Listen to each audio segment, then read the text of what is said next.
आज करनाल मंजी साहब ऐतिहासिक गुरु घर विच शीश नवाने का मौका मिला है। आज हरियाणा में छठे चरण का मतदान है, जिस भूमि के ऊपर गुरु नानक देव जी ने स्वयं यहाँ आकर के 2 महीने तक कड़ी तपस्या की, समाज को एक रास्ता दिखाया। उस पवित्र भूमि के ऊपर शीश नवाने का मुझे अवसर मिला है और मैं महादेव के मंदिर में भी शीश नवाया है।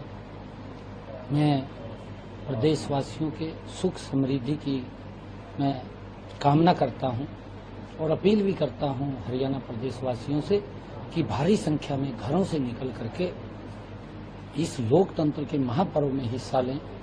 राष्ट्र की मजबूती के लिए, लोकतंत्र की मजबूती के लिए आप अपने परिवार सहित पूर्ण 100% मतदान करिए, वोट डालिए, जिससे देश विकास की ऊंचाइयों को आगे बढ़ सके। और जितना मतदान करेंगे देश उतना सशक्त होगा, मजबूत होगा, आगे बढ़ेगा।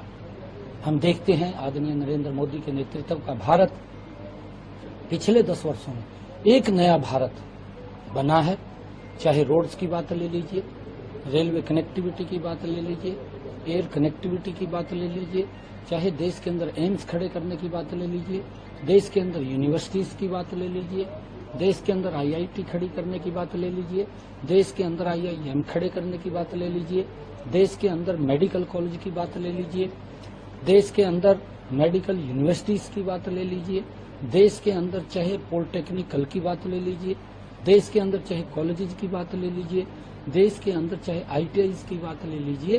देश ने एक बड़ी गति से इन 10 वर्षों के अंदर विकास की ऊंचाइयों को छुआ है और देश की समस्याओं का भी इन 10 वर्षों में समाधान हुआ। चाहे धारा 370 की बात ले लीजिए, चाहे नॉर्थ ईस्ट के अंदर बोडो की समस्या को ले लीजिए, उसका समाधान हुआ, चाहे भगवान श्री राम के भव्य और दिव्य मंदिर की बात ले लीजिए। लंबे समय से कांग्रेस जिसके ऊपर राजनीति करती थी, मोदी जी ने उस राजनीति के ऊपर विराम लगाने का काम किया है।